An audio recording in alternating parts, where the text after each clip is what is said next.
friends, Kim from Stamping Imperfection. I am here as part of the Cat Scrappiness video team, and I have a quick mini Slimline Christmas card to share with you today. I have here the Merry Critters stamp set, which is an older set, but it's like one of the first sets I ever got from Cat Scrappiness, and I love it. You can see it's very well loved in my collection. I heat embossed the Merry Christmas in white on black, and then I also used the Christmas costume add-on die set to create the Christmas tree, which I colored in with Copics. And then I pulled out the mini Slimline reverse scallop stitched frame set, and I love that. I have that cut out in white. I cut a mat to go behind it that is 3 1/4 by 5 3/4, and my card base is cut at 7 by 6 inches, and then I fold it in half at 3 1/2. So the finished card is 3 1/2 by 6 inches. So I'm going to put aside those pieces that I pre-created, and I am going to create like a little snowbank shape. I just have a piece of scrap cardstock, and I just cut it with a little curve, and if you use the two pieces, now you've got two different shaped snowbanks. And you can see I flipped it so it's high on one side there. I'm using my C1 marker. It's a light gray alcohol marker. Just to create the snow. You could use a pencil there if you wanted to, and just very lightly color that in, and I did that with both of the snowbanks. I'm going to keep that upper snowbank paper in place. I'm going to kind of use it like a mask here. I want to create a night sky, so I'm starting with Blueprint Sketch. I love this for night skies because it's such a bright, fabulous blue. I use it for daytime skies too. But usually as my darker one around the edge. I like to have the center lighter and the edges darker, so I'll just keep ink blending this one color till I get it where I want it. Like if I don't feel like it's blending well enough, I'll just add some more ink and blend it some more. I am going to put two other colors on here. I'm using Chip Sapphire around the edges just to darken them. I really am liking the moody sky feel this year. I'm not sure why, but once I got that on, then I pulled my Blueprint Sketch back out just to blend where those two colors meet. And so I'm just kind of blending and trying to hold everything all at once. Probably a little washi tape here would have been helpful, but alas, I like to do my crafts quickly, and I tend to ignore that kind of stuff.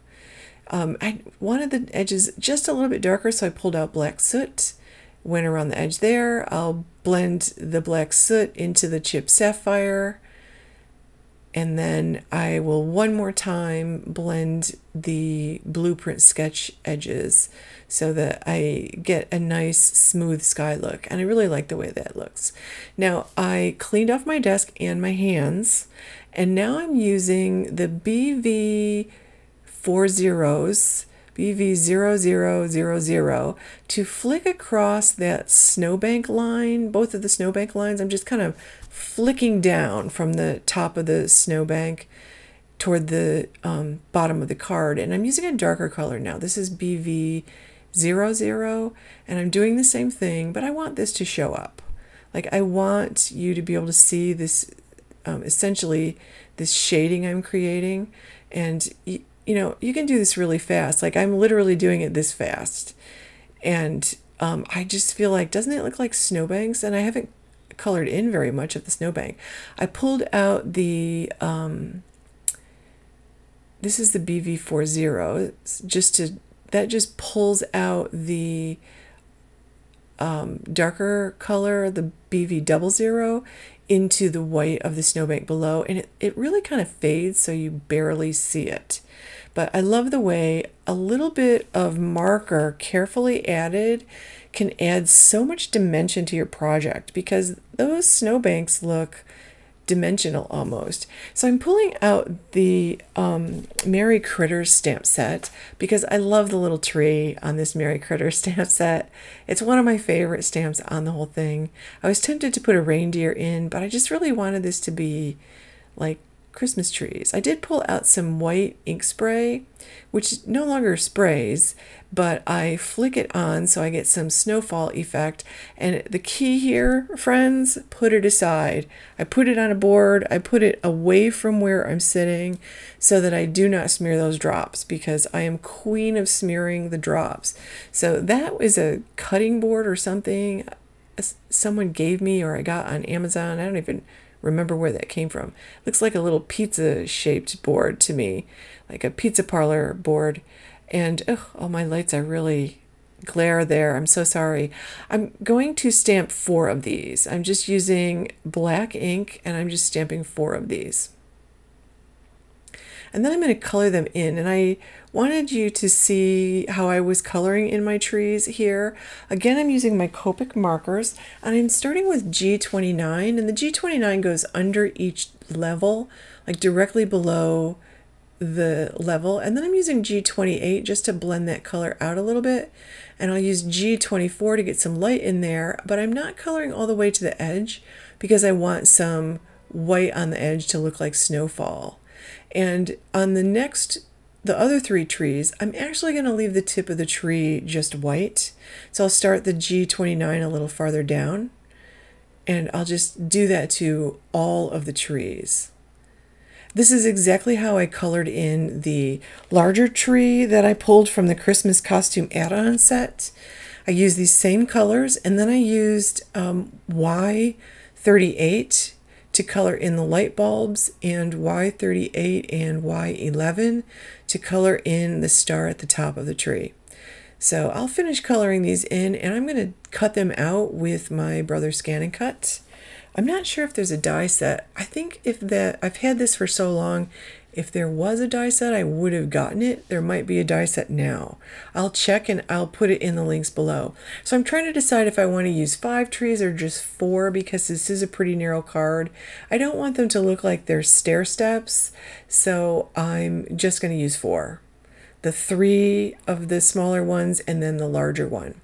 So I'm going to put just liquid glue on the back of these and put them down, these 3 smaller ones, and I'm going to put some foam on the back of that larger one because I'm going to put that down in front and I want it to stand out a little bit. So I'm just kind of layering my trees, and I'm going to hang this one slightly off, and I'm going to overlap the back one, and I'll add a little bit of foam here.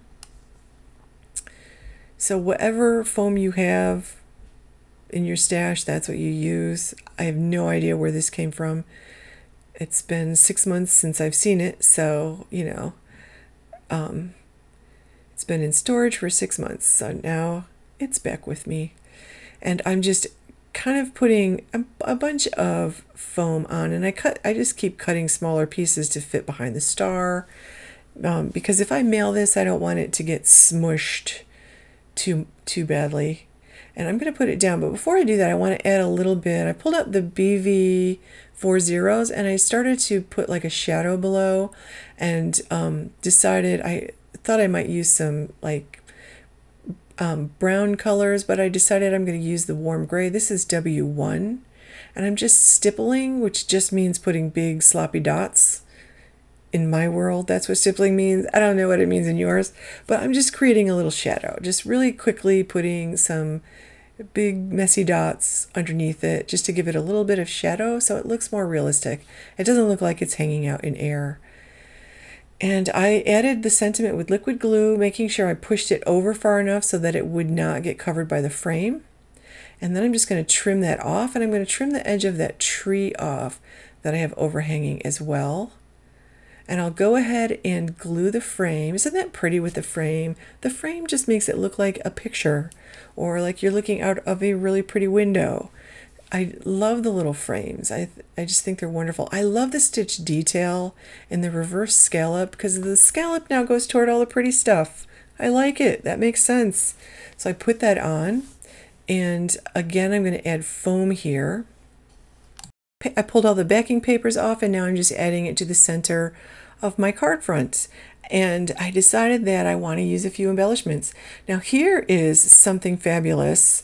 This is one of my favorite new tools. This is the Cat Scrappiness embossing or embellishment storage caddy, and I love this. You can see that I've already put all my Cat Scrappiness goodies inside, and I'm trying to decide which one should I use, because there's some really pretty snowflake shaped clay slices, but I really want to use these white pearls.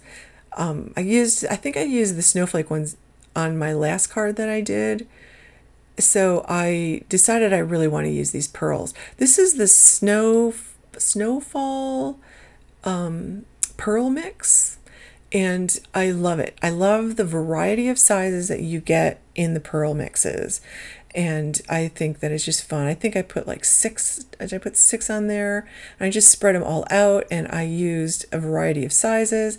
You saw me using my little embellishment tray. I love those tools.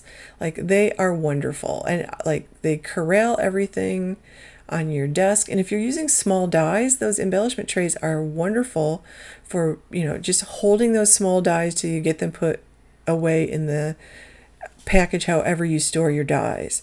So I just added those with some liquid glue, and that completes my card.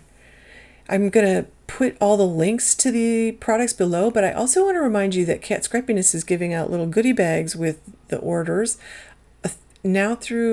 it's either now through the end of the year or now through Christmas. I can't remember. But you can see all the good stuff in there. That scratch-off coupon is good till February 14th, 2022.